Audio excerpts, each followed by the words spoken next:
Hello there, Leo sign. Welcome to your monthly reading. So this is your reading for the month of March. Love reading. So, Leo, hindi lahat ng Leo maka-resonate sa reading na to. So, takes what resonates and leave the rest. So,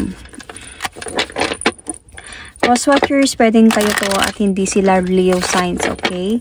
And, put yourself in a situation kung saan kayo naka-resonate. Leo, if hindi kayo naka-resonate, please to check your other placements, your sun, your moon, your rising, your Venus sign, dahil pwedeng doon kayo maka-resonate or pwedeng makontinue doon yung reading ninyo. However, maka-resonate pa din kayo. So, Leo, ano yung paparating sa inyo ngayong March? Okay, sino yung paparating sa inyo?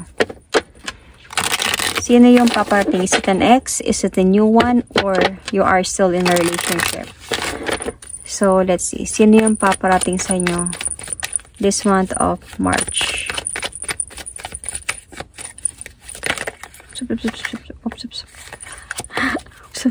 Okay. Leo could be Capricorn, Virgo, Taurus. Somebody will going to promise you something. Leo, it could also be an Aries or a Scorpio. Sun, Moon, Rising, Venus, or Aries, Sagittarius, Leo. Or same Leo. Okay, this person, Leo, I can see here that might be a matured one or just an Aries sign.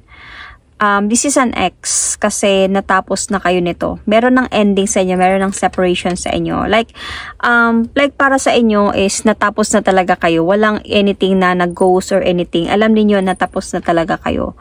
So, ito siya pwedeng bumalik sa iyo. This person will going to approach you again or to move forward towards with you again.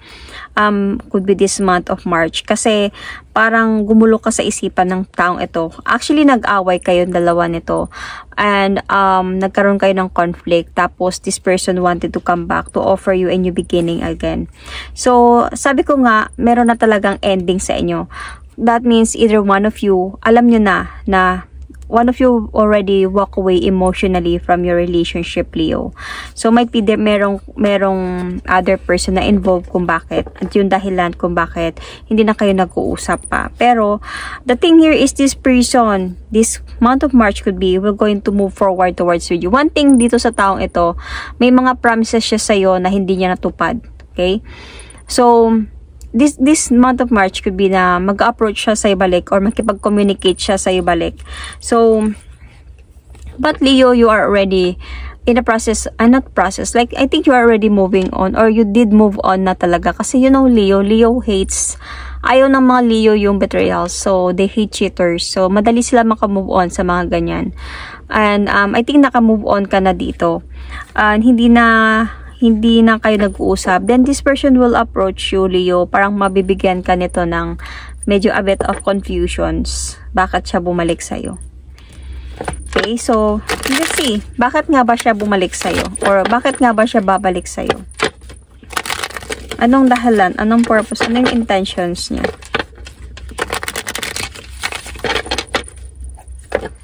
So, bakit siya babalik sa'yo? Or bumalik sa'yo? Or bumabalik sa'yo? Leo, Sun, Moon, Rising, Venus. Okay. Mahal ka pa niya, Leo. Alam niya na tapos na kayo. And gusto niya parang he wanted na maayos yung mga nawasak sa inyong dalawa. Mahal ka pa din talaga niya. And he's already observing you or spying on you on social media. How you became strong and paano ka nag-move on, paano ka naging stable person. So, kaya nangyari yun. He's just really waiting for a sign from you could be. He's just spying, waiting for the right time to tell you this or to approach you. Hindi siya nakakatulog sa gabi din sa kakaisip sa'yo. So, kaya naisipan niya talaga na kausapin ka at bumalik sa'yo to move forward towards with you this time. And sure na siya, parang may confidence siya na babalik talaga siya sa'yo. Kaya gagawin niya talaga to this month of March. Alam niya naman yung mga pagkakamali niya. Kaya parang expect niya din, pinag-isipan niya din talaga to muna ng mabuti. Nag-soul-searching din talaga siya na alam niya na baka hindi mo nga siya tatanggapin na. Pero dahil sa nararamdaman niya, he did take the leap of faith talaga na to approach you or will going to approach you this month of March. Even if dumating na kayo sa point na naging cold na din yung sitwasyon ninyo dahil nga wala na kayo. So, parang masosurprise ka siguro sa pagbalik ng taong ito. So, ano yung gusto niyang sabihin sa'yo sa pagbalik niya? Bakit siya bumalik? Ito yung dahilan. So, ano yung gusto niyang sabihin sa'yo?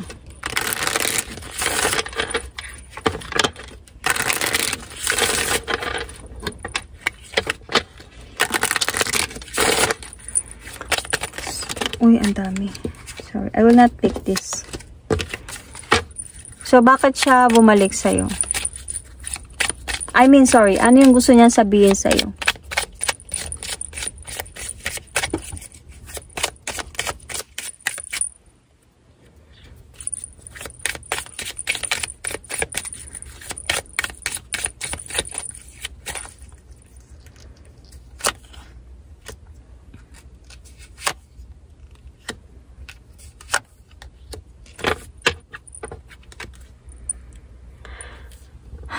I couldn't let you get close to me. Leo, there is something about this person. Sabi ko nga, 'di ba, you could be dealing with a matured one. Might be with a person like has a family, might be a person parang sabi natin na may commitment sa buhay, a matured one. Kaya alam ninyo, pinili ninyo maghiwalay. You approve that. And pero mahal ka niya, Leo. So Leo, you could have a placement signs like could be a ano yung sign nung unang first 4 could be Cancer. So check your placements, baka ma-continue to doon sa Cancer sign. But anyway, Leo, I can see here that he has a responsibility in life. And what he wanted to tell you here is, we both know I am not the one for you. Kaya nga naghiwalay kayo. Kaya hindi ko talaga nakita dito na hindi force yung hiwalay. Parang, hindi force. Hindi ko nakita dito na yung parang force yung hiwalay or may hahad lang or hindi pumapayag or mahirap mag-move on. No. Parang tanggap yung paghiwalay. Parang okay na. Maghiwalay na tayo, kaya ko na mag-move on ako. Parang ganun yung nasa-sense ko na energy dito, na okay na naghiwalay kayo, natanggap nyo yung isa't isa na hiwalay na kayo. Kasi you both know that you are not meant for each other. I left you before you could leave me. So, baka ito siya yung unang nakipaghiwalay sa'yo. And may mga pangako pa siya na hindi niya natupad sa'yo. So, siya na una umalis before, bago pa na ikaw yung iiwan sa kanya dahil hindi niya carry kasi mahal ka niya parang mahal ka niya. So I exactly knew what I was doing. So itong pagbabalik niya, kasi nakita ko sa kanya na sure siya na babalik siya sa'yo. Might be there is something na nangyari bakit siya bumalik sa'yo. Dahil sure siya, parang caring niya na ipagmalaki na babalik siya sa'yo. Kasi gusto niyang ayusin yung mga nawasak sa inyong dalawa. Baka merong something na nangyari with him or her, with the other person, and then choosing that ikaw yung gusto niyang balikan kasi mahal ka din naman talaga niya. So parang ganun, kung sakali, example, naghiwalay sila, not because of you, just naghiwalay sila for any circumstances. Then, nung naghiwalay na sila, nandun siya sa point na kung may babalikan man ako, si Leo yun. Parang ganun. Kasi, I knew exactly what I was doing. Dahil, for sure kasi siya dito na babalik talaga siya sa'yo na ayusin niya yung mga nawasak sa inyong dalawa. And he is already observing you. He knows that you are worth it. Siguro noon, pinili niyang tapusin to, pinili niyang umalis, pinili niyang tapusin ninyo, and you accepted that. Dahil alam niya na hindi pwede. Parang meron siyang mga responsibility siguro sa buhay. So, he's just waiting eh. Nandito siya nagwe-wait siya for the right time, for the enlightenment, waiting for a sign na kung kailan siya mag-approach sa'yo talaga. So, might be this March, sa pagbalik niya, sure na siya na wala nang hadlang sa amin dalawa ni Leo sign. Could be like that. Kasi alam niya yung mga ginagawa niya eh.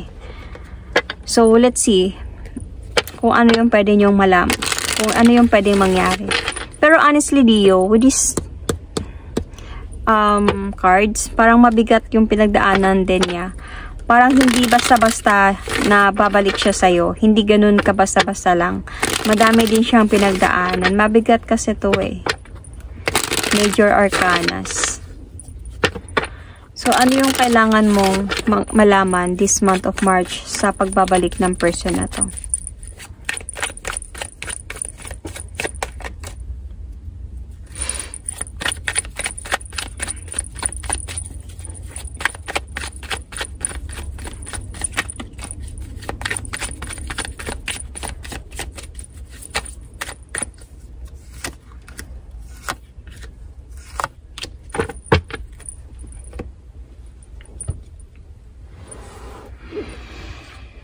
Oh, how.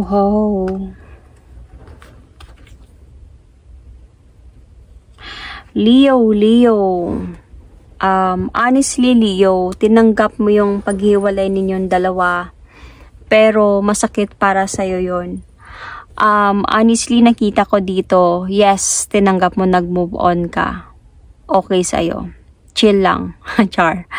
Pero actually, naghintay ka talaga sa kanya na babalik siya.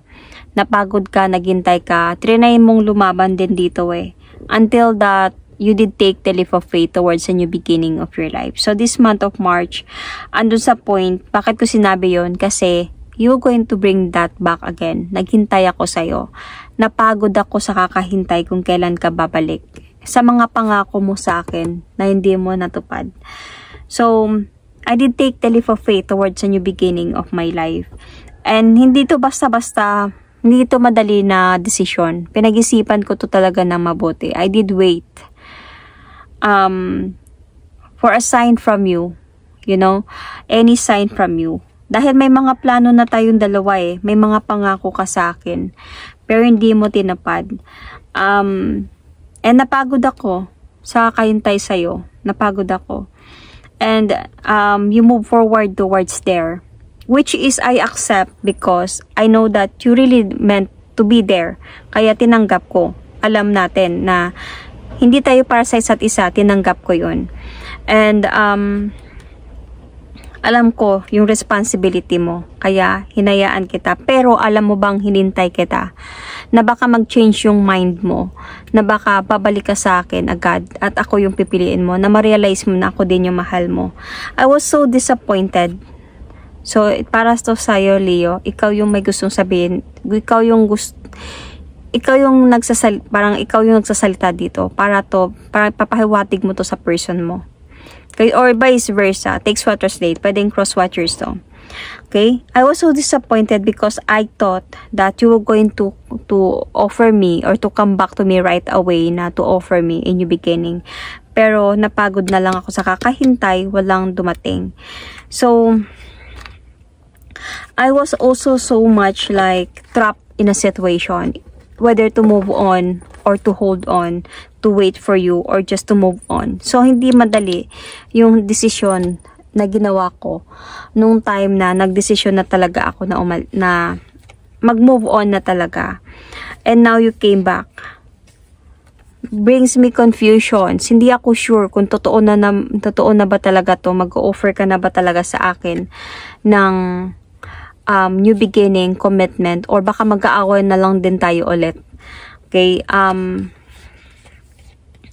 so, this is what you need to know. Baka ito this month of March, sa pagbalik niya, ito siguro yung ilalahad mo sa kanya. You know, ito yung ipapaalam mo sa kanya sa mga pwedeng mangyari. Na ito yung parang this time, parang ito yung parang may karapatan ka na. Ito yung sasabihin mo na sa kanya yung mga nararamdaman mo. Tapos ngayon babalik ka para mag-offer sa akin ng pagmamahal. You know, wala akong nakita actually, Leo, na nag-decide ka to come back to this person or not. Parang feeling ko kasi, Leo, you better wanted to move on. Yun nga. Wanted to move on. And parang feeling mo, hindi mo siya ganun ka pansinin masyado. Parang you were going to ignore or hindi ganoon ka atupagin itong taong ito because it hurts you a lot on what happened. Parang mas gustuhin mo na lang na mag-move on kaysa ma-confuse ka sa pagbalik niya. Parang you will going to decide to move forward and never look back from this. Parang yun yung nakita kong pwedeng future outcome nito, Leo, para sa sitwasyon na meron kayo. So, I'm going to pull an oracle card for this.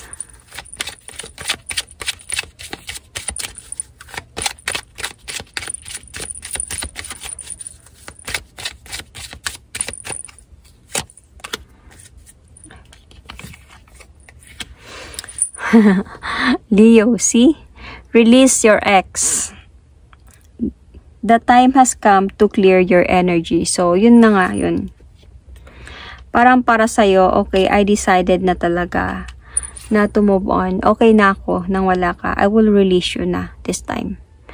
So, whatever his reason is, bakit siya bumalik sa'yo, so sorry na lang. I think wala din yung pagbabalik niya. So, that is my reading for you, Leo. Thank you and God bless.